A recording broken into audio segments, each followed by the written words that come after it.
Assalamualaikum warahmatullahi wabarakatuh. Kembali hari ini kita ngaji Hikam Melayu, Kitab Futuhul Arifin fi Bayani Amalis Salikin wal Wasilina ilallahi ta'ala, yang diterjemah daripada matan hikam dengan syarah yang diringkaskan oleh Muallim Haji Muhammad Sarni bin Haji Jarmani bin Haji Muhammad Siddiq Al-Alabi. Hari ini kita masuk ke hikmah yang ke-21 lah. Bismillahirrahmanirrahim. Alhamdulillahi rabbil alamin, wassalatu wassalamu ala sayyidina wa nabiyina Muhammad wa ala alihi wa ashabihi ajma'in. Qala al-muallifu rahimahullah ta'ala wa nafa'ana bi ulumihi wa bi ulumi aslafihi fid daraini amin. Berkata Syekh Ibnu Athaillah As-Sakandari, talabuka minhu ittihamun lahu. Engkau menuntut daripadanya adalah memberi malu terhadapnya. Permintaanmu atau tuntutanmu kepada Allah adalah meminta perhatian, dan itu memberi malu terhadap Allah. Seakan-akan kita menggugat Allah. Hendaklah tiap-tiap salik itu berbimbang dengan ibadah saja pada ketika suluknya, dan berhampir diri kepada Allah. Dan janganlah ia berbimbang dengan urusan penghidupannya, atau menuntut daripada Allah untuk berluas rezeki, karena yang demikian itu adalah mentuhmah Tuhan. Mentuhmah, terjemah mu'alif, memberi malu terhadap Tuhan, mengarasi lawan Tuhan, gitulah. Seakan-akan Tuhan kada punya kuasa, kada punya iradah dalam hal menyayangi hambanya. Jadi ketika kita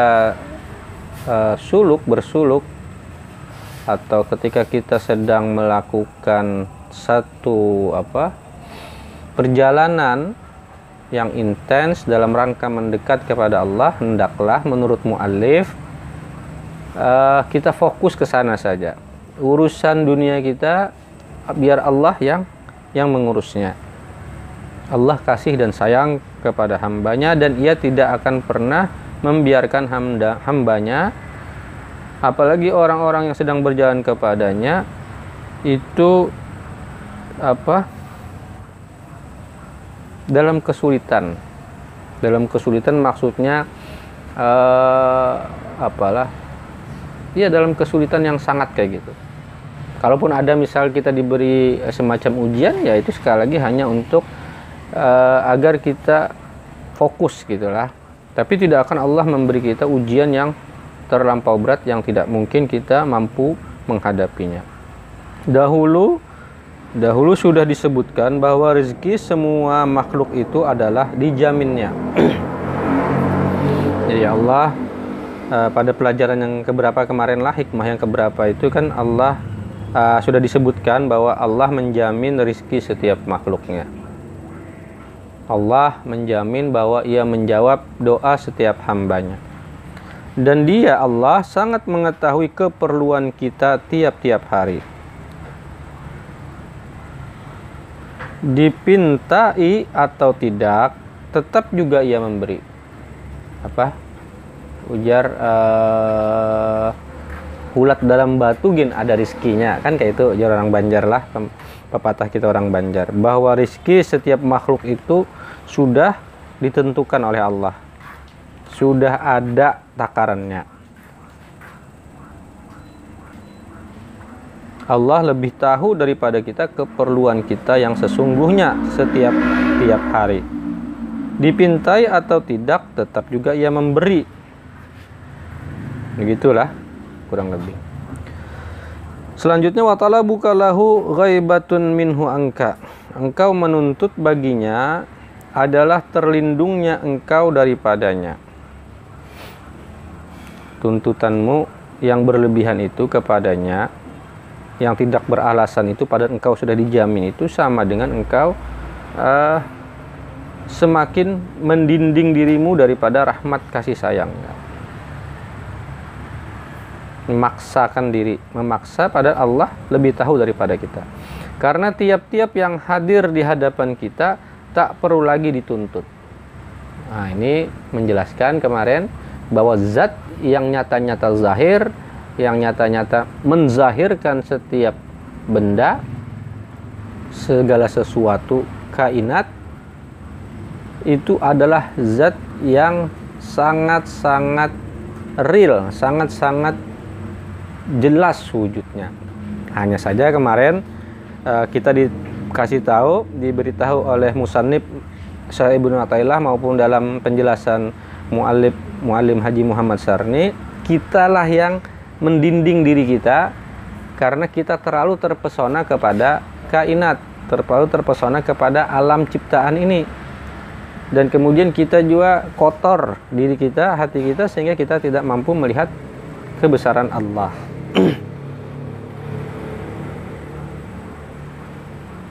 Jadi sesuatu yang hadir, yang benar-benar nyata ada di hadapan kita, tak perlu lagi kita tuntut.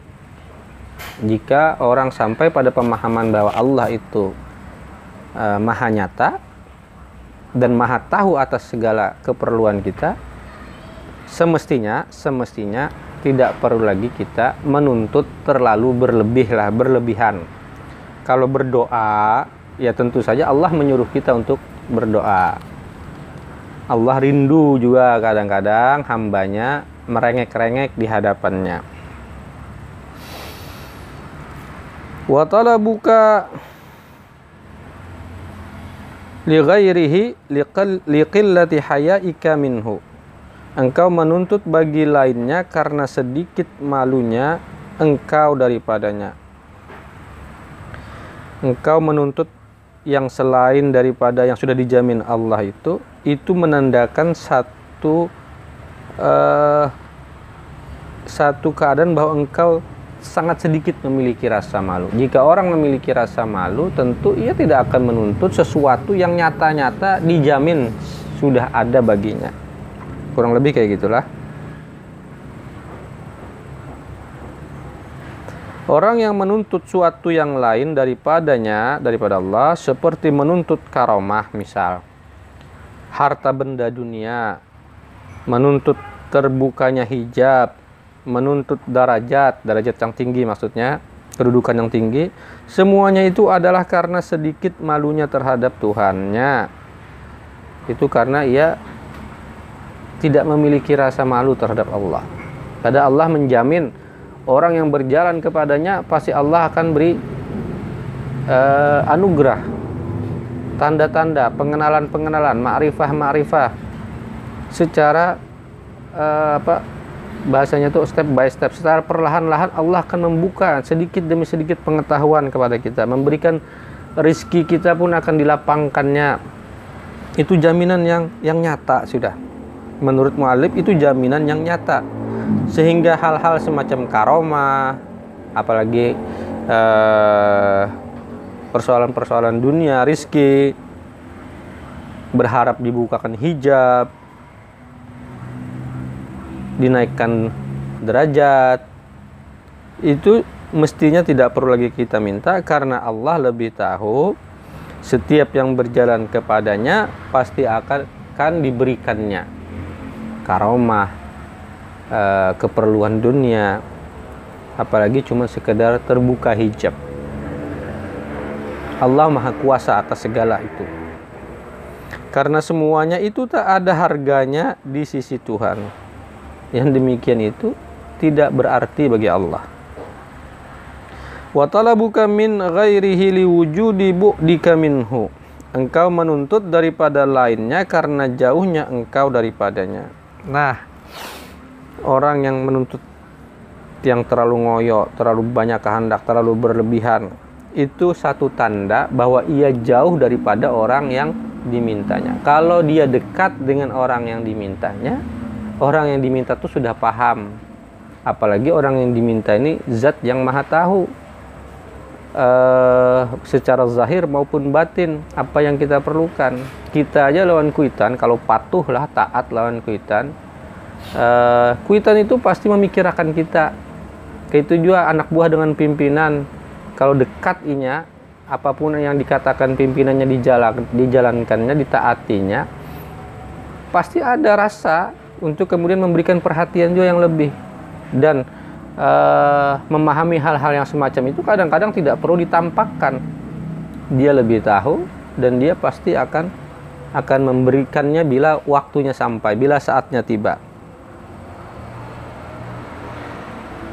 Kalau kadaka itu berarti kita jauh. Maka ketika kita jauh, mendekatlah kepadanya, kepada zat yang maha berkuasa itu. Yaitu bahwa ia berhadap kepada manusia karena menuntut sesuatu daripadanya. Yang dikhawatirkan kemudian adalah ia ketika tidak disegerakan keinginannya, lalu mencari sesuatu yang selain Allah, meminta pertolongan kepada yang selain Allah. Ini sungguh sesuatu yang aneh kayak gitulah. Meminta kepada sesuatu itu pun memohon kepada sesuatu yang lebih besar lagi, kepada zat yang lebih besar lagi. Kita misal meminta kepada jin, meminta kepada syaitan misal, atau kepada orang berpengaruh, padahal semuanya itu pun sebenarnya memberinya Allah. Ini adalah yang tergambarkan dalam penjelasan mu'allif inilah sesuatu yang aneh. Sedang dia lupa dengan Allah pada ketika itu, ini adalah menandakan jauhnya dengan Tuhannya. Nah, itu artinya kita berjarak, sangat berjarak dengan Allah, sehingga kita tidak memahami hal-hal yang demikian. Karena jika ia merasa hampir, atau ketika ia merasa dekat, hamba itu merasa dekat dengan dia, dengan Tuhannya, tentulah ia tidak berhajat kepada lainnya. Kalau hamba itu merasa dekat dengan Tuhannya, dengan Allah, tentu ia tidak akan lagi berhajat kepada yang lain, karena ia tahu jaminan Allah. Maka keempat macam tuntutan tersebut adalah kecelaan atau merupakan sifat yang tercela pada orang arifin. Ini pada orang arifin, orang yang punya pengetahuan tentang Allah, tentang kedudukannya di sisi Allah. Adapun bagi orang awam, ya seperti itulah. Orang awam kan kebanyakan kayak kita ini ya, karena jauh lalu terlalu banyak menuntut yang sebenarnya tuntutan itu pun sudah dipahami oleh Allah. Kecuali tuntutannya itu karena ibadah dan merendah diri terhadap Tuhannya. Nah, orang arifin juga meminta, memohon, tapi biasanya mereka lebih menekankan pada sisi-sisi yang bersifat penghambaan kepada Allah. Karena ajar Allah, wa ma khalaqtul jinna wal insa illa liya'budun. Tidaklah Allah aku menciptakan jin dan manusia kecuali untuk menyembahku, untuk mengabdi kepadaku. Nah, orang arifin paham sudah itu. Dan menyatakan kefakiran dan mengikuti perintah syara.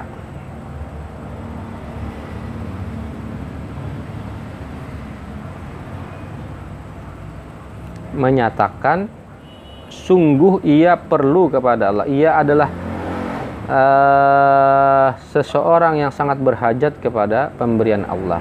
Dalam hal itu menurut mu'allif itu masih bisa masih merupakan amal para arifin. Orang arifin tetap memohon kepada Allah.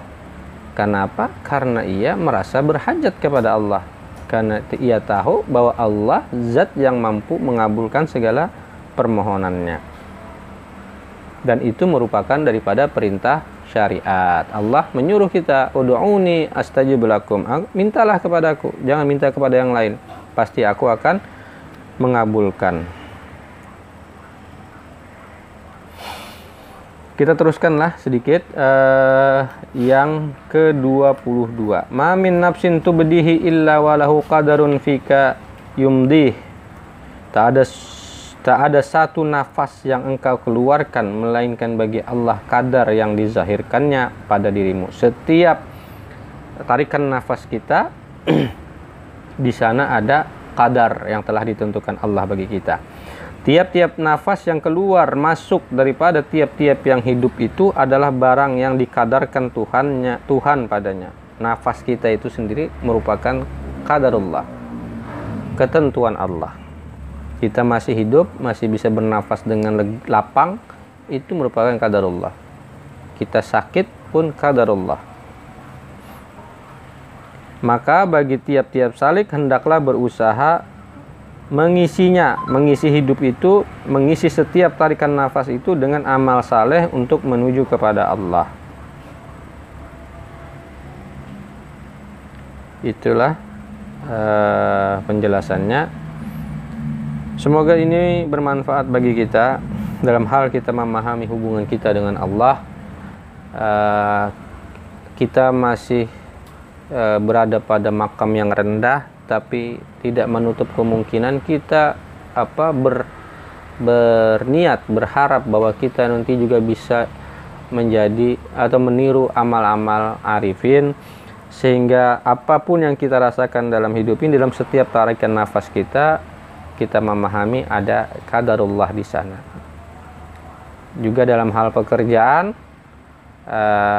mudah-mudahan yang demikian, pemikiran atau pemahaman yang demikian makin menguatkan kita untuk berusaha dalam hidup ini secara sungguh-sungguh, secara bertanggung jawab. Bukan makin membuat kita lemah dan berserah diri tanpa berusaha. Allah tetap menyuruh kita berusaha, Allah tetap menyuruh kita berharap hanya kepadanya. Sebenarnya itu titik tekan. Hanya berharap kepada Allah, sehingga kita mampu bersikap mandiri dalam segala hal